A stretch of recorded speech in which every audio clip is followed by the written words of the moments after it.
Yeah.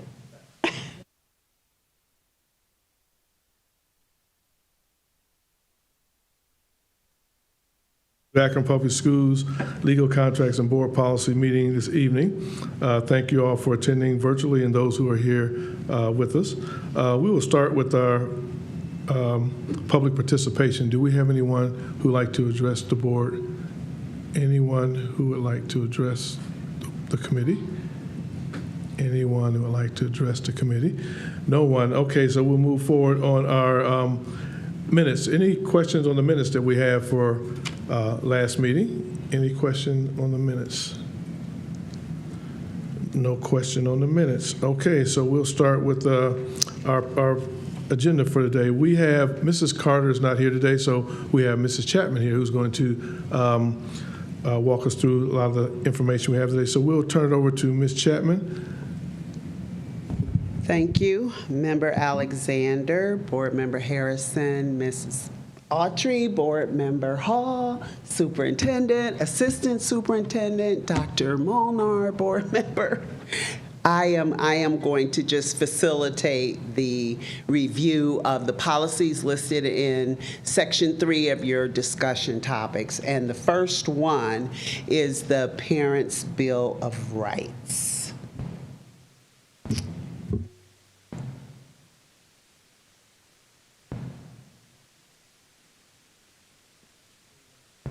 Does everyone have a copy of this?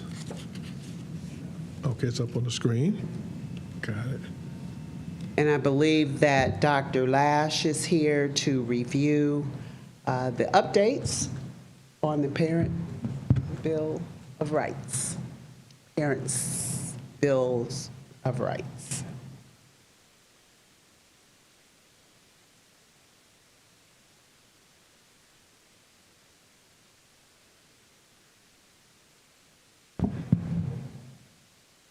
Copies? No, I'm not aware of any copies, but we can make some for you all.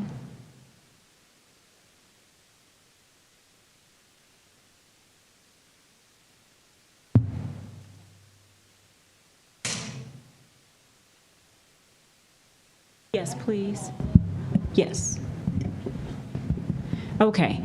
Well, good evening.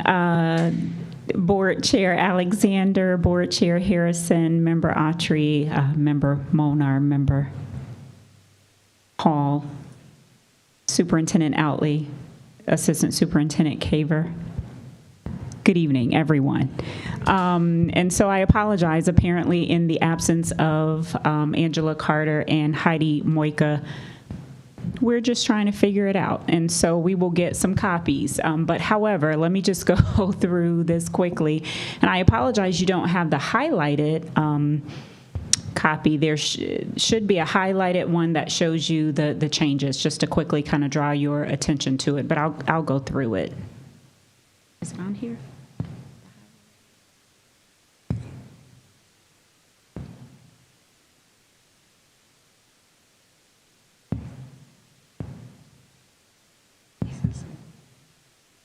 Yes. Okay.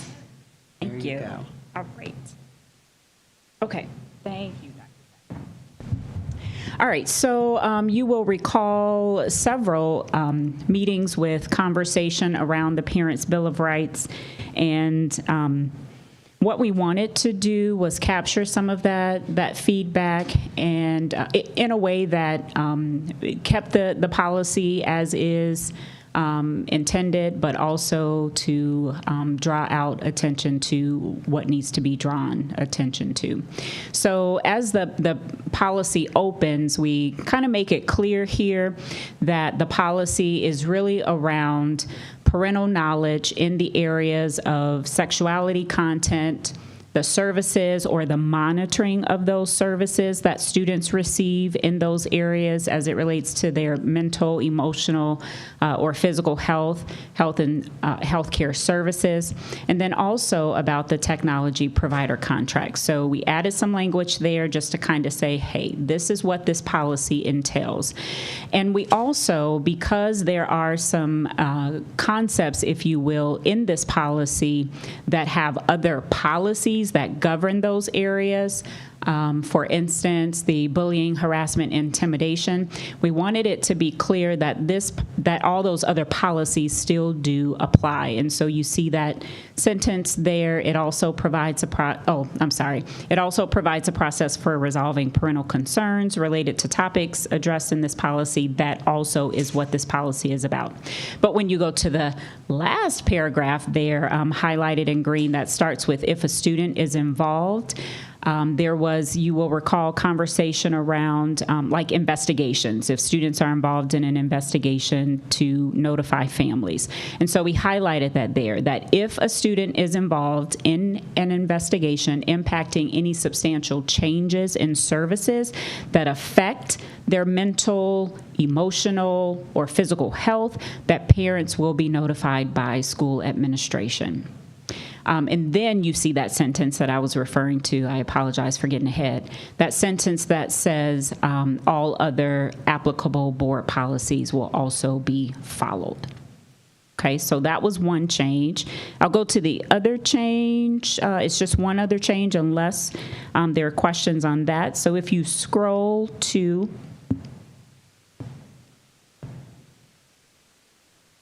maybe page 2, you'll see the highlighted and section there with language that is struck through. So this is the section, again, specifically around student services. This was any substantial change in the services that a student is receiving that, parents are to be notified. And so there was conversation about promptly. So what we did, we of course, promptly is there, but also gave some additional language to indicate that would be within 2 school days. There was some conversation also about who was going to do that notification, that it didn't, clearly indicate. It just said the board and/or school district or school personnel. So the committee, as we met and again looked at the feedback from the last committee meeting, the internal committee, if you will, as we looked at this section in particular, you will notice that the last 2 paragraphs in this section start with school district personnel. And so we thought we'd stay in keeping with that and just start that first section with school district personnel. And so those were the changes represented in the Parents' Bill of Rights, again, based on feedback over the course of several meetings. Are there any questions? Any questions? Pastor Harris? Thank you, Mr. Chair.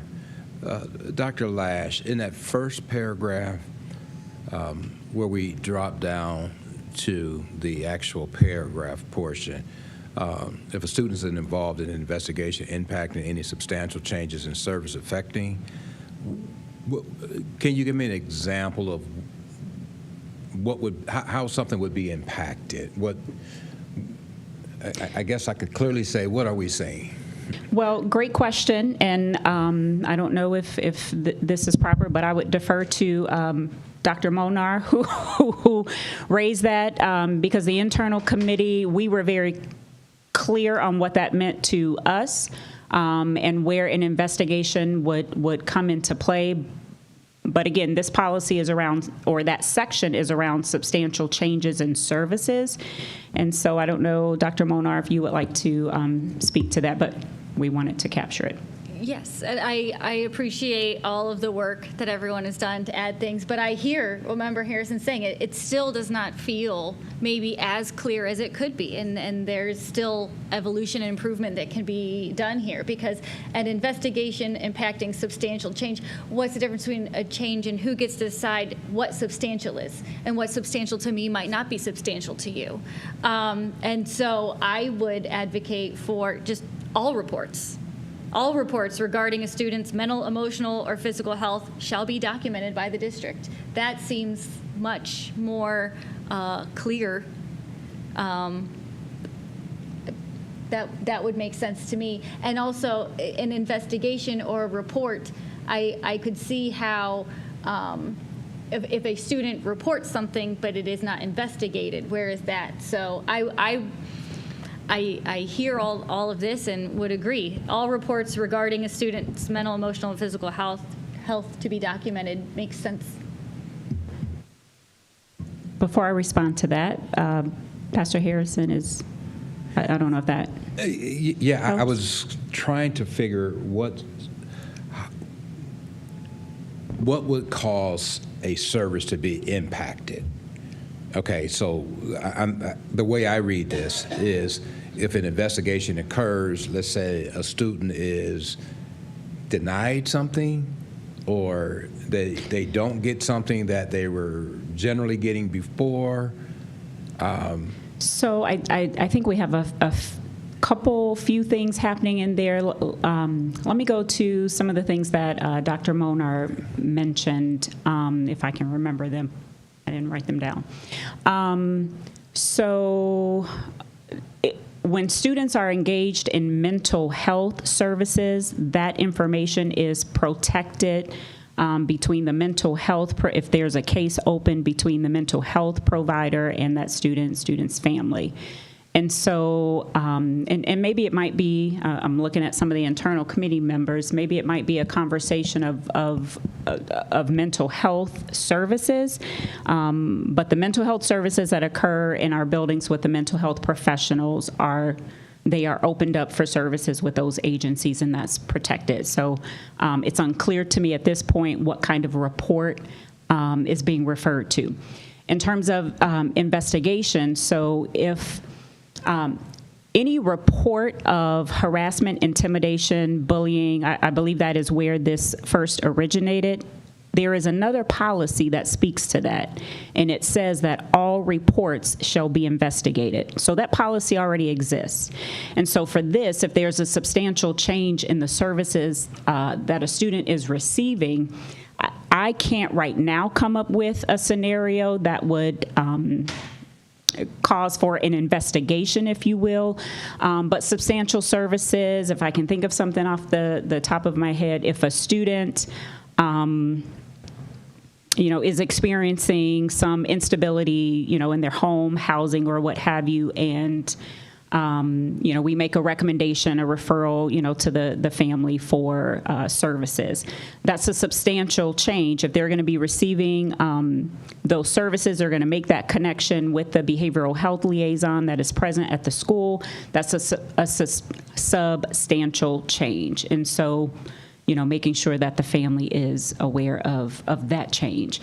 And I know Deborah was out of the room, but if she had an example around health services, because this includes health services, if physical health, if in gym or running on the playground, you twisted your ankle, and now I've got to provide something at school that is substantially different than what would normally occur, then we're going to call and notify your family that there's been a substantial change.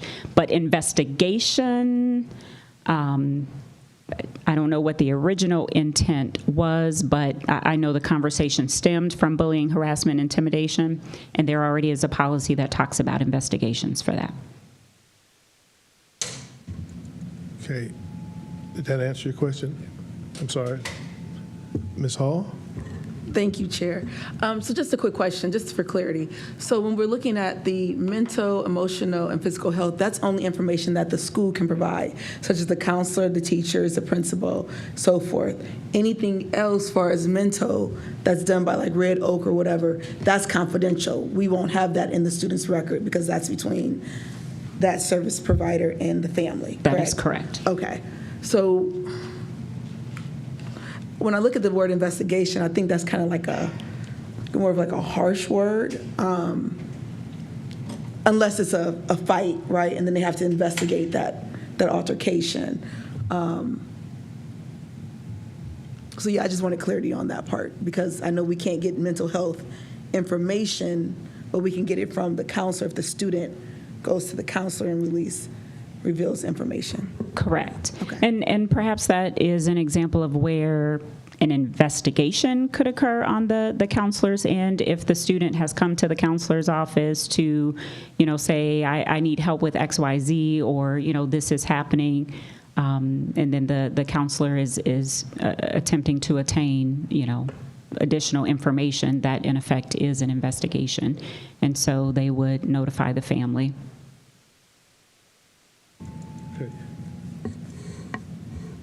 Dr. Molnar? Thanks. And I hear, the whole conversation and Member Hall's point that investigation can feel harsh, especially considering that this is the students who are impacted by this and the parents who are notified of this might be feeling a sense of suffering. And so the term investigation might feel a lot. There's psychological trauma. There are reports of students who might be having harmful thoughts and things like that. And so I kind of want to capture and be considerate of those cases and those scenarios also. And so once again, I think, and that's why when we say affecting the mental and emotional health is really important. So I would go back to maybe using reports or documented reports as a compromise in that language, because I'm not gonna, if I am a student and I am concerned about my classmate, I'm not gonna ask for an investigation of this classmate I'm concerned about, but I will make a report. And so that might be something to consider, yeah. Board Member Hall? Just one more thing. When we think of our students and our demographics, we're in an urban school district. Colleges look at these student reports, their records, things like that. I look at sometimes as a trigger word, right? They may not even look at the full dynamics of the report, but they might see those little trigger words, such as, with everything going on with the world right now, those trigger words. And I don't know in the past if that's ever been an issue with a student not being able to attend a particular college because they might have that on their records. Because I know we have like a lot of these words, and sometimes these words can really affect a student where it probably wasn't even anything super severe, but this Ivy League college might look at a particular word and may not take that student just in case. I'm just looking at it as the lens of an urban school district, not of a suburban school district. And then do we look at like other school districts, what wording they have in their documents? For this particular policy? Yeah. Is that the question? Or like any other policies, like do we compare our policies to other districts? Not just urban, but like more of suburban too, to see what they have? Yes, we do, especially if we're looking to amend language. And I think, just keep in mind, in any school district, again, having experience in a different school district prior, who also use Neola, the standard the model policy is the model policy. And you're making the slight variation. It might be 2 days in this district, 3 days in that district, or what have you. This is an additional language in green, different from the model policy, but we can certainly take a look at what other districts are doing with the Parents' Bill of Rights. Okay, Dr. Chapman? So we did in the committee go around and around about this paragraph, and I'm wondering if we're talking about any situation that would result in a substantial change to the mental, emotional, and physical health services of a student. Because that's different than saying there's an investigation that has impacted a student's physical, mental services of mental, emotional, physical health. I think our wording is off, and I just want to be sure. I'm wondering, are we talking about anything that would disrupt emotional, mental, or physical health services, period? And I know we went around and around about this, but I think for clarity's sake, I just want to be sure we're not talking about impacting services. Right, and that's a great point. And so remember, in this section, so I just scrolled to the section, because there are more sections in this policy, but in this particular section about student services, it clearly states school district personnel will promptly, within 2 school days, notify a student's parent of any substantial change in the student's services, including counseling services or monitoring. So the language is there, I guess, is the point I'm trying to make. It speaks to the things that we're talking about. But again, I think we got hung up on the word investigation last time, and that was the internal committee, attempt to incorporate that. Any other questions? I do have a comment. And I know you're talking about this. Maybe should you guys take this back to internal committee and look at it again before we have the third reading, so we make sure we have it right before we have that third and final reading? Yes. And then come back to us in the next meeting. And if we have it right at that time, then we can put it on for the third reading, if that's okay with everybody. Okay. Okay. All right. Any other questions for Dr. Lash? All right. Thank you, Dr. Lash.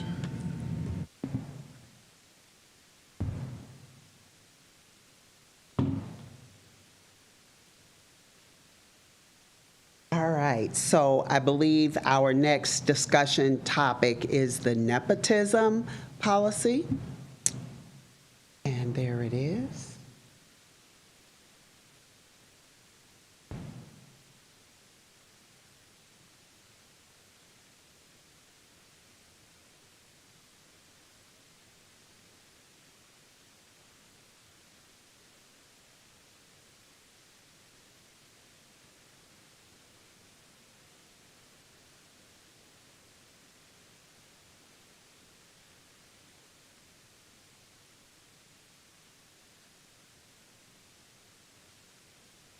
I'm sorry, I was making a note there. Okay, as Dr. Chapman said, we have the next is a nepotism policy. Is there any comments, questions we have for her on this policy? Ms. Hall? Thank you, Madam Chair. I said Madam Chair, I'm sorry. My apologies. Let's take the S off that. Yes.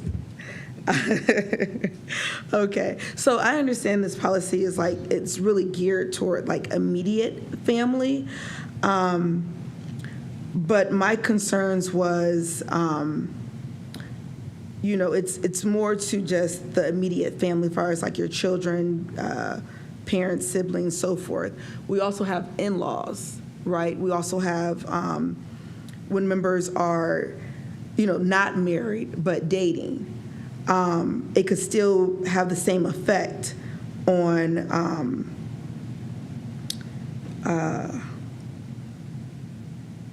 I don't want to use the word persuasion. I'm trying to find the word that their positions could still be impacted. So I just wanted to kind of talk about it or think about out loud what else could we consider other than just family member? What other language are we able to include into this? That's a good question. I'm gonna leave that for, anyone have to make a comment on that? Anyone want to make a comment first of all?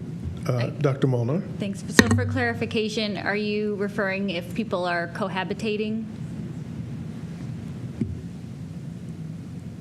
But when you say, I'm sorry. Go ahead. Go ahead, Ms. When you Hall. say cohabitating, are you saying living with or just together? So generally cohabitating would be people who are, so it could even be like a roommate situation generally. I don't know where that would lie in Ohio Revised Code. That's what I was trying to ask you. Yeah, where you were coming from. Yeah. Okay, anybody else want to comment on this? Because I think what Mrs. Hall is trying to get to is any conflict, so we don't have any conflict with anyone. Like you mentioned, in-laws, that might be something we might need to put in there because you do have in-laws who are your family members. And I don't know how the answer to this question of putting not married but dating, that would be something we'd have to look at And maybe, again, this sounds like maybe something we should get back to the committee, the internal committee to look at if that's the case, or do we need to leave it as is? I got that. Pastor Harrison? I think this, thank you, Brother Chair. I think this policy, this particular policy, we did have extended conversations on cohabitation, on dating, on booze. But I think that was a clarification from Heidi. I think she did give us some clarification, but since she's not here, I think it may be beneficial to wait on this one and have the attorney address it again. I don't think Member Hall was in the meeting that we addressed this, but that may be beneficial to have her involved in the conversation, her being the attorney. Thank you, Reverend Harrison. Anyone else? Yes. Okay. Yes, Ms. Chapman, Dr. Chapman. Chair Alexander, and Haley did weigh in on what is the Ohio Revised Code definition. If there's anything else, I guess it would be a conversation between the board and legal counsel on where you go from there. Okay. This is not the third and final reading, I don't think. No, one, this is it? is for discussion. Okay. So we can still, just a moment, Pastor Harrison, so I think we can still leave this up for discussion and we can get it right. I want to make sure, too, that we're getting all the policies right and make sure everybody has an opportunity to weigh in as well on these here. So maybe we'll do that. Pastor Harrison? I was just going to say we pulled it off. The last meeting would have been the third meeting, so we pulled it off, so it wouldn't be the third reading.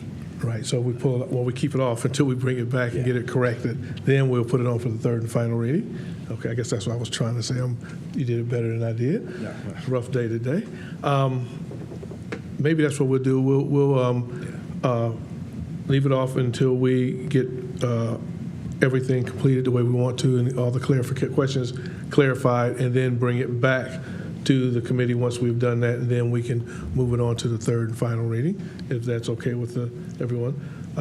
Ms. Autry? Thank you, Mr. Chair. And I guess I'm thinking more than just cohabitating, dating.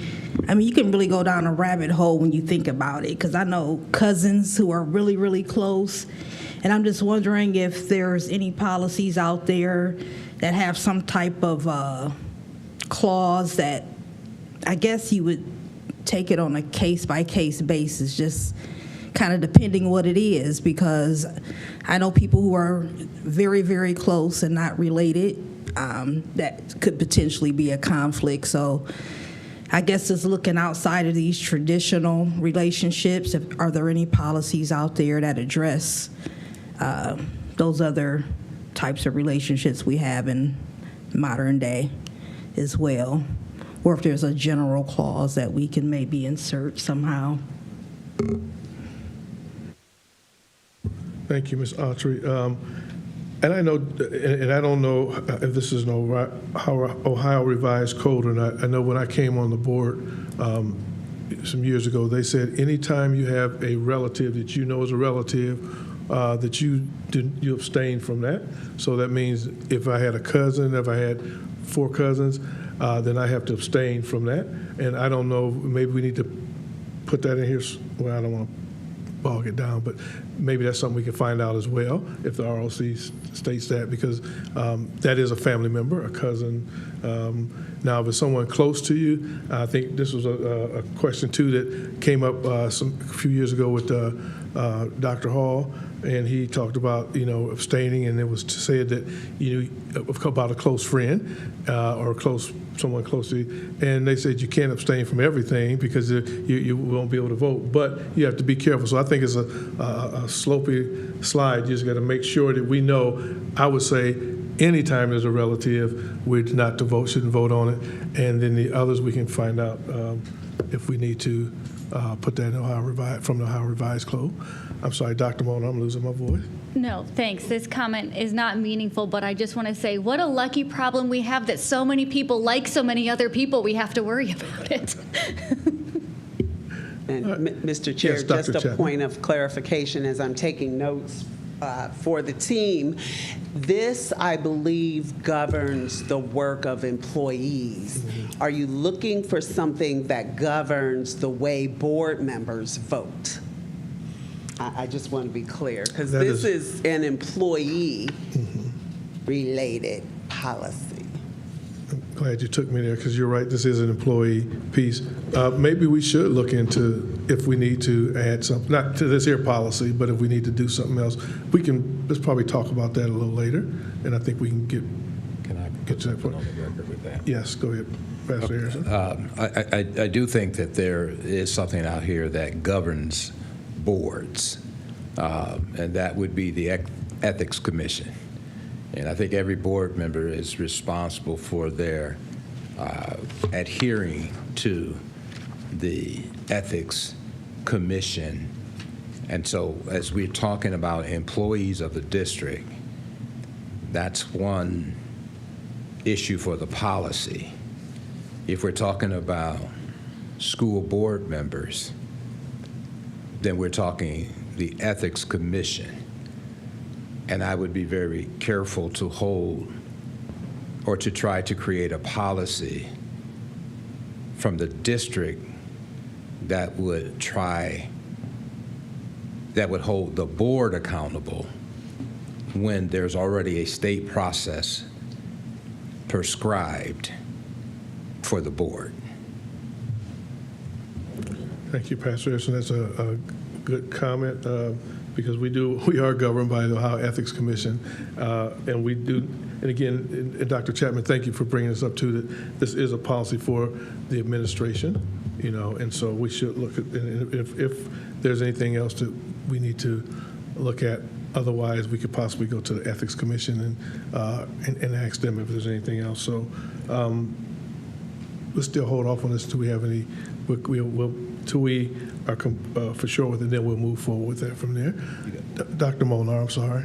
I was just going to offer a compromise for now for this nepotism policy is in the beginning when we have definition of family member, acknowledging this conversation and everywhere we've been so far, we had, for the purposes of this policy, a family member includes the following. We might leave it at, or one recommendation is, a family member includes but may not be limited to the following.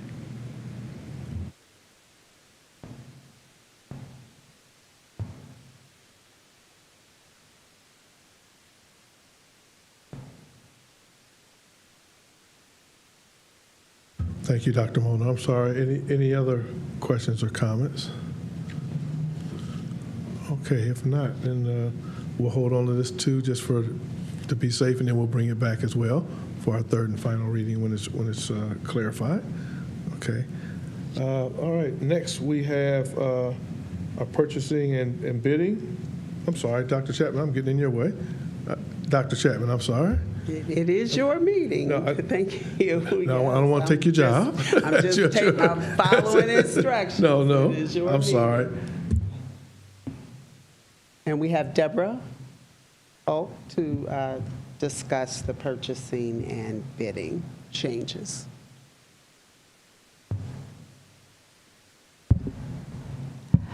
Chairman Alexander, Co-Chairman Harrison, members Autry, Hall, and Molnar, along with Superintendent Otley and Dr. Caver.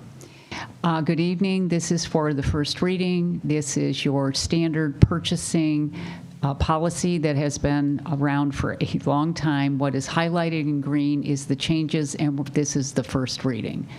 Neola has advised us that the new title is, instead of purchases, is now purchases and bidding.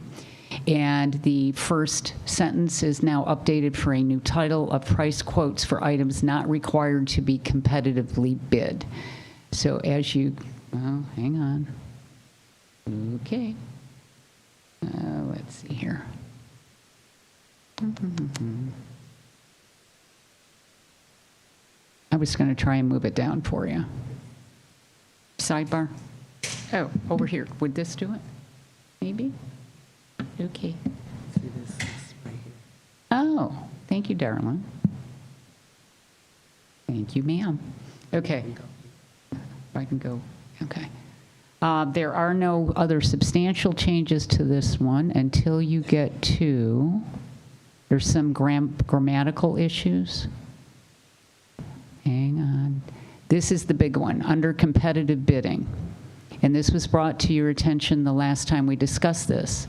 When the board determines to build, repair, enlarge, improve, or demolish a school building, the cost of which will exceed, and currently it is at $50,000, the new revised code that went into effect in October of '24, the amount to be determined and published by the Ohio Director of Commerce is now $75,000. And that went into effect in the revised code in October of '24, and it automatically increases each year by 3%. That's the major change on this policy.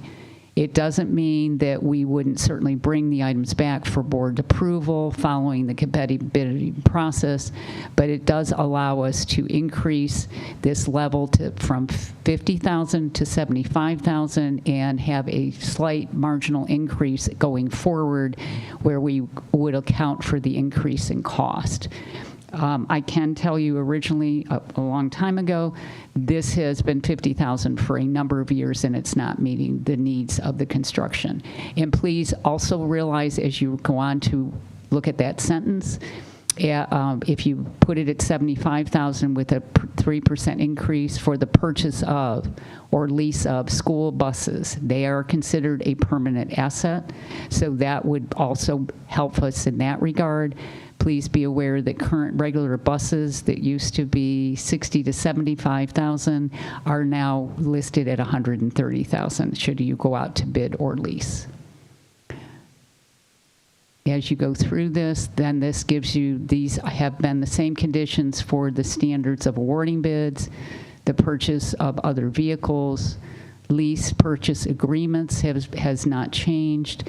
This is just they've gone from a he to a she to they. This is grammatical at this point. This talks about reverse auctions and then procurement using federal grants. Now, why this is listed here is 6325, which is the cross-reference we are adding at the bottom. It is very specific as to how you spend your federal money, and we wanted to make sure that we referenced it from our previous conversation. So that is the major change on this one as we bring it to you in the first reading. Thank you. Any questions for Ms. Folk? I have one. Pastor Harrison? Thank you, Brother Chair.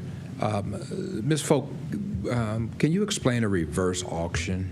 A reverse auction is very unique. It's the policy to allow it to happen, and these are supplies to determine that it would be advantageous, the result of the cost savings. So what actually happens is sometimes you have items that are truly tangible and the process may be used not to purchase real property or interest. The one time I can tell you I did a reverse auction was actually a bid for bus services, and we actually put it out there that we had qualified the bidders. They were to auction privately. They couldn't see each other for this service, and we could determine how long we wanted the auction to be out there. And it was very successful. We actually had the morning of, prior, a half an hour before it was done, it was one of the qualified vendors withdrew, and we watched the competitive reverse auction for these services go forward until it actually ended, and they were within pennies of each other. So it's to open up the environment using the internet, and that's the first time we've used it. Now, we have used online auctions recently in getting rid of obsolete materials, and we've had the board approve the auctioneer to do online, and our most recent auction was done online through Kiko's. So those are actually, they're just a way to cost save and allow the vendors to submit the proposals online. Thank you. Okay, any other questions for Ms. Folk? And I believe this is the first reading for this policy, am I correct? That is correct. Okay, all right, Dr. Chapman. The next policy coming for a first read is the one Mrs. Folk just referenced, which is the 6325, vendor relations. No, wait, procurement federal grants, sorry. Okay, we'll get there, let's see. I think it's over here. Oh, it was, okay, got it. Is that it? Yep. Okay.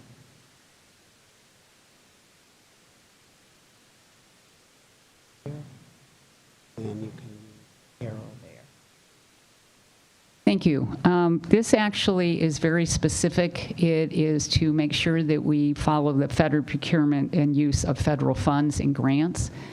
So as you can see, the highlighted areas are in green, which are updated. So they have gone ahead and expanded the definitions to now include small businesses, and they've always included minority and women enterprises. They've now added veteran-owned businesses and labor supply area firms. Yes, Pastor Harrison. This, we went over this particular policy last meeting, and it's so long. I'm wondering if we can put this on a meeting by itself. I don't think we'll be able to get through the rest of them. There's a lot of changes in this particular one. There is. Because we have the other, maybe we have other policies we can go through and then just put this one on a meeting by itself. We could probably do that. We'll look at what we have.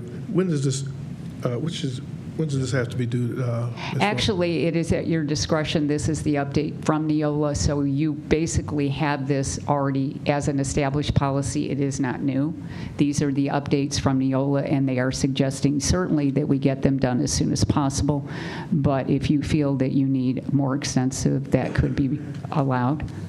You could have it as a discussion maybe in the future, you know, a discussion before it goes to the second reading as an example.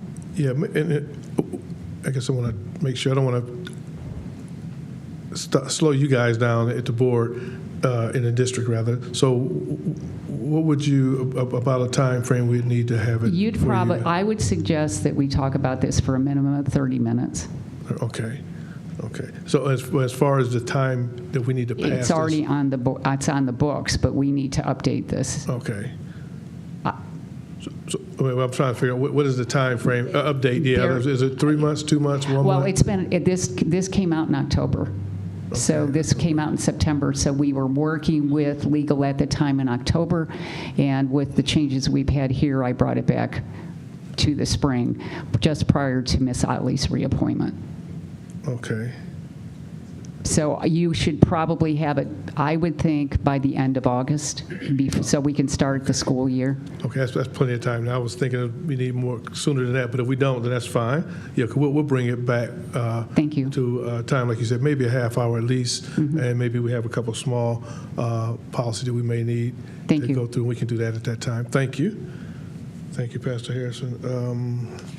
All right, Dr. Chapman. I'm trying to look at time. Is going to remain because the next policy for a first read is vendor relations. I just have one quick question. Thank you. This is one that's already on the books as well, and this is some updates from Neola regarding this one. And the one sentence that was added, and it actually is very timely because there's some other things coming out, was providing the authored educational materials were not created during employment with the district or created using board funds and funding associated with the district. This did come up previously, and we felt it should be added. There is some new regulations coming out from the legislation regarding intellectual property, so this is timely.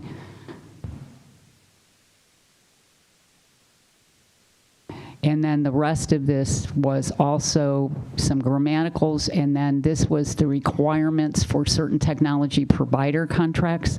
This has come out of one of the recent bills from the Ohio legislature, and it is a new section that Neola does need to have done in order for us to be in compliance with the use of school devices. This will be another policy we need to have by August 1st, is that correct? Yes, that is correct. Okay. You'd want it before students return. Right. Yes. I'm sorry, Ms. Hall. I'm not looking in the corner. Thank you. Mrs. Folk, quick question. When did you receive this? Because I'm kind of concerned. You said the last procurement one, you guys found out about it in October 2024. It is now in June, but it's important. When did you find out about this vendor relations one? This started exactly earlier this recent item. Pastor Harrison brought it to us. We were researching something else. Neola came out with it in the February update. But then we also ended up with this paragraph here added to the new Neola policy out of something else. So this Neola comes out twice a year. It's usually in September and February, and the vendor relations one started in February. Okay. Of 25. I guess my concern is, and I'm sorry, Chair, if I could just follow up. Sorry, go ahead. I know I remember when, we first took our office, 2024, that we had asked, when we find out about stuff, because then we get into it's important and we got to do it now. I mean, I understand we have August, but more things can come about, right? So when you guys first find out about it, or when the district first find out, is there something we can do where we can have it within 2 to 3 months where the board then can review and have time to I think read it to your question, what came out in September began review with legal here in October regarding the 2 procurement policies. Yeah. And unfortunately, with the change in not having legal on site, it had to be reintroduced as we were establishing that issue with the legal policy and when you were dating. So it wasn't that we didn't want to move it forward. We were working through the legal policies. So we went ahead and got it back to our a council to go through it the way we go through it. That's why it's back up now. This one came in the February update. So it does take time for us to go through and see how we read it and then get legal's counsel to help move it forward. Okay, any other questions? But this is one that truly does have ramifications to educational devices. So it also says, as you can see, by August 1st each school year, the district will provide parents and students with direct, timely notice by mail, electronic, et cetera, of any contracts with any provider of curriculum testing and assessment technology. This is the major update as to why this needs to move forward. And see, it started to come out. It came out of Senate Bill 29, which took effect in October, but they didn't release it until February's update, if you see that drafting notice. Okay? And then there was an update on criminal background checks and some references here. And then it also talked about the family rights and privacy, which is FERPA, which I know you know is there. And this was a new paragraph added about complaints. And this also had to do with getting this into place, and it refers to the board's policy 9130 on public complaints. So you have to cross-reference them as you move them through. Thank you. Okay. Dr. Chapman, we'll go with one more, and then we'll get ready to move forward and This was get out of a here? first reading, First, right. Mr. Chair, as well, so would you want to bring it back at Yes, a later yes. time? Probably at our after some next time meeting. to read all of Yes. it? Okay. Thank you.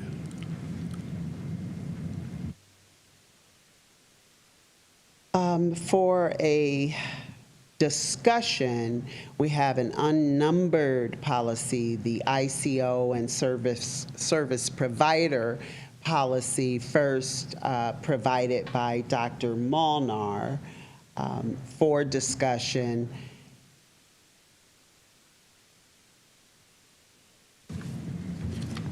Okay, I'm sorry. Which one is that?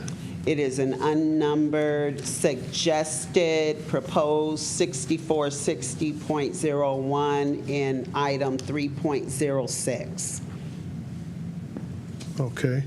Since Dr. Molnar, since you brought, I want you to start the conversation. Thank you. So this is actually, I started the conversation when I was chair of the Legal Policy Committee. This is actually not the policy that I brought forward. I believe that this is the policy that administration created, which I think is still, it's good that everyone is brainstorming and everyone is thinking, but I didn't know the best way to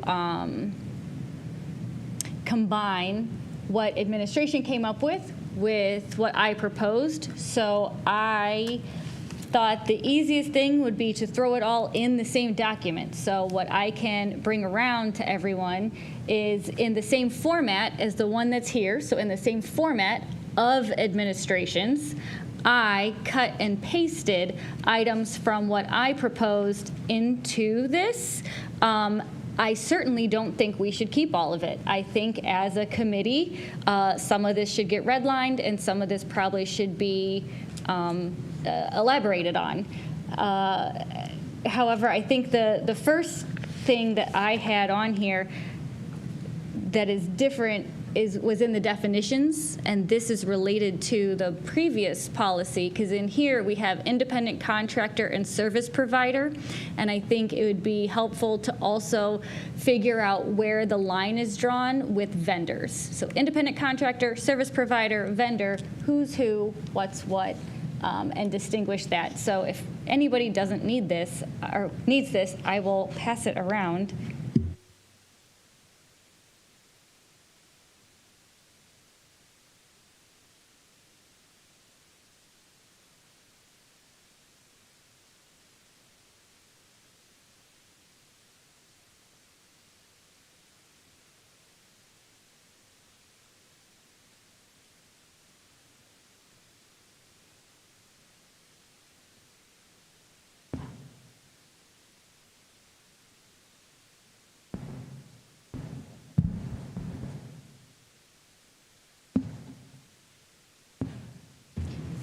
So we like, as I said, we likely don't need all of it, but it's for the committee to determine what to have and not just for administration to redline. It's for us to redline.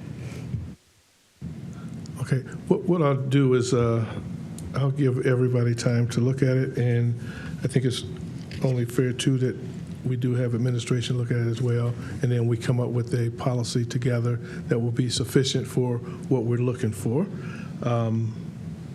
So we'll put this on the agenda. This is not one that needs to be done right away, is it? I'm sorry. Where are we at? I'm looking at vendor. Mr. Chair, Independent. Yes. if I could, I would also love for Dr. Molnar to put your eyes on what we attempted to do between yours and what is on the screen to show the various sections. Thanks. I can walk through this. So what I tried to do was get it all onto one document. And so with respect to what administration did make, so with respect to what is on the screen, their paragraph for purpose is on there, and I just cut and pasted the two other paragraphs of purpose underneath it. Their two definitions are on there. I added a potential vendor definition in case we need to clarify those relationships. In eligibility and requirements, Everything that administration put is on there. And I added from my original document, there were, oh my goodness, from A through, what letter does that go to? P? A through P? Yeah. More than half of the alphabet. Other things that further define independent contractors. And so an example of that is that the work of independent contractors is not essential. So this is D. This is section D. So A is no instructions, B is no training, C is the ability to hire others, and D, the work is not essential. And so the sentence is, the success or continuity of a program should not depend on the services outside of independent contractors. And that's actually from the U.S. Department of Labor. That's not something that I got from just anywhere. So I struck through it's from the U.S. Department of Labor. We don't need to cite that in our policy, but I just kind of wanted to give reverence to where these thoughts and these ideas came from and why they might be important. But do we need everything A through P? Maybe not. That's a whole lot. So then contracting process,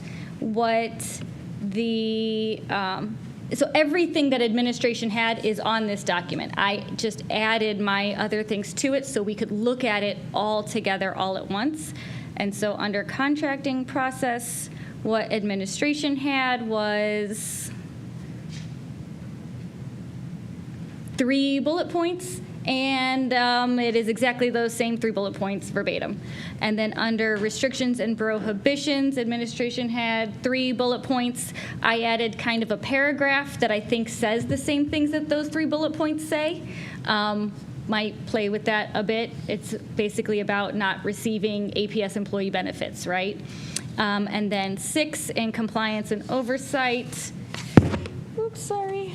There were 3 bullet points, so I might have added a 4th bullet point, and then 7, complaints, I think is exactly the same. It's just separated by paragraph. I probably used the return button when I didn't need to, but I think it's the same.